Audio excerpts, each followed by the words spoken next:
माहीममध्ये राज ठाकरेंचे पुत्र अमित ठाकरे यांच्या विरोधात शिंदेच्या शिवसेनेनं माघार घेतलीच नाही। माघारी संदर्भात काही घडामोडी नक्की घडल्या, मात्र राज ठाकरेंनी भेटीसाठी वेळच दिला नाही। त्यामुळे लढणार आणि जिंकणार असं म्हणत सरवणकर यांनी अर्ज कायम ठेवला। पाहूया हा रिपोर्ट। नाही, आम्ही एक हात नाही, आम्ही दोन्ही हात पुढे केले होते। राजसाहेब जे सांगणार ते आम्ही ऐकायच्या मनस्थितीत होतो। ते जे आदेश देतील त्या आदेशाप्रमाणे वागायचं ठरवलं होतं, पण त्यांनी भेटच नाकारली।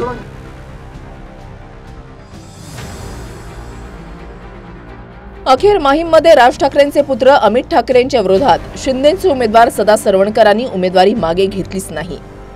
अर्ज मागे घेण्याच्या 3 वाजेपर्यंत मोठ्या घडामोडीही घडल्या।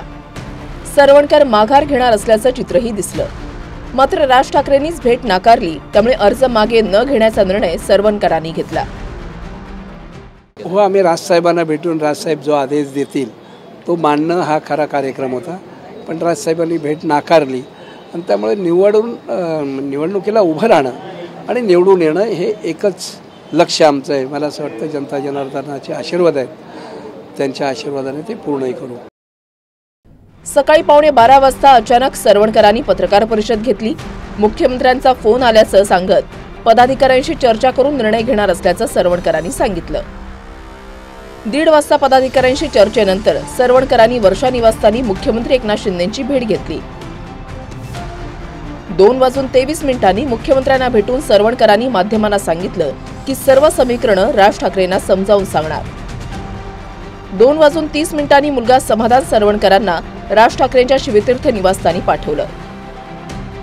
2:45 वाजता राज ठाकरेंच्या निवासस्थानावरून समाधान सरवणकर निघाले।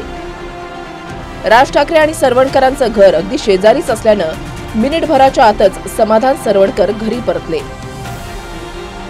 त्यानंतर सदा सरवणकरांनी पत्रकारांसमोर सांगितलं की राज ठाकरेंनी भेटच नाकारली आणि उभं राहायचं तर राहा असं मुलाला सांगितलं।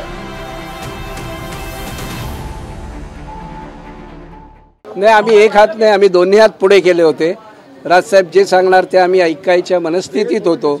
ते जे आदेश देतील त्या आदेशाप्रमाणे वागायचं ठरवलं होतं, पण त्यांनी भेटच नाकारली। कारण ही जी भेट घ्यायला सांगितली होती ती राज्याच्या मुख्यमंत्र्यांच्या मनात सुद्धा तसंच होतं की कुठेतरी कॉम्प्रोमाइज करून हे संपलं पाहिजे, पण त्यांनी भेट नाकारली आणि सांगितलं तुम्हाला उभं राहायचं असेल तर उभं राहा, मला कोणाशी बोलायचं नाही। सरवणकरांचा दावा आहे की राज ठाकरेंनी त्यांना भेट नाकारली, तर सदा सरवणकर राज ठाकरेंच्या घरी गेल्यावर आत काय घडलं तेही पाहूया। सदा सरवणकरांचे पुत्र समाधान राज ठाकरेंच्या घरी पोहोचल्यावर राज ठाकरेंनी समाधान सरवणकरांना पक्षाच्या नेत्यांशी बोला असा निरोप दिला। समाधान सरवणकरांना नितीन सरदेसाईंसोबत चर्चा करण्यास राज ठाकरेंनी सांगितलं। स्वतः सदा सरवणकर न आल्यानं राज ठाकरेंनीही समाधान सरवणकरांना पक्षाच्या नेत्यांना भेटायला सांगितलं। राज ठाकरेंनी भेट नाकारल्याचं काही कारण नाही असं मनसे नेत्यांनी स्पष्ट केलंय। सदा सरवणकरचे चिरंजीव समाधान हे साहेबांच्या भेटीला आले होते आणि साहेबांनी त्यांना असा निरोप दिला की आमच्या पक्षाचे ज्येष्ठ नेते नितीनजी सरदेसाई यांच्याशी तुम्ही भेटा आणि बोला। भेट नाकारण्याचा हा काही विषयच आला नाही कधी, कारण गेली कित्येक दिवस झाले साहेब खूप व्यस्त आहेत, आमची सुद्धा भेट होत नाही। त्याच्यामुळे ते कोणत्या हेतूतून म्हणले ही माहिती माझ्यापर्यंत आली, जी माहिती माझ्यापर्यंत आली आहे की त्यांनी सांगितलं की तुम्ही नितीन सरदेसाई यांना भेटा। माहीममध्ये अमित ठाकरेंच्या विरोधात सदा सरवणकरांनी अर्ज मागे घ्यावा अशी भूमिका भाजपनं घेतली, पण अखेर सरवणकरांनी अर्ज मागे घेतलाच नाही।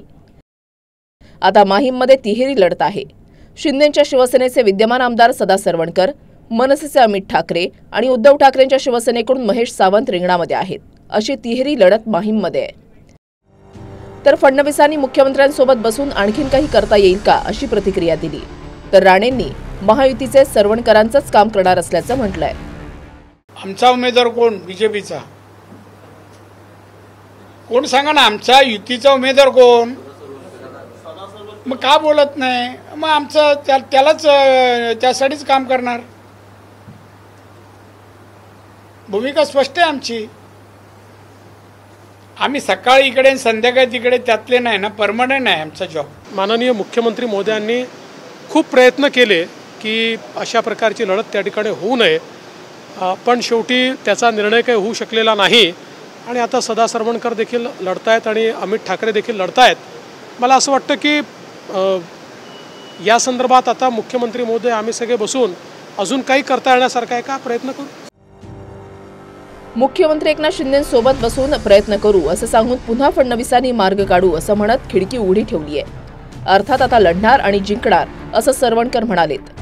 त्यामुळे माहीममध्ये भाजप नेमकं कुणाचं काम करणार, अमित ठाकरे की युती धर्म म्हणून सरवणकर, यावर नेमकी भूमिका 1-2 दिवसात स्पष्ट होईल. Bureau report, TV9 Marathi, Mumbai.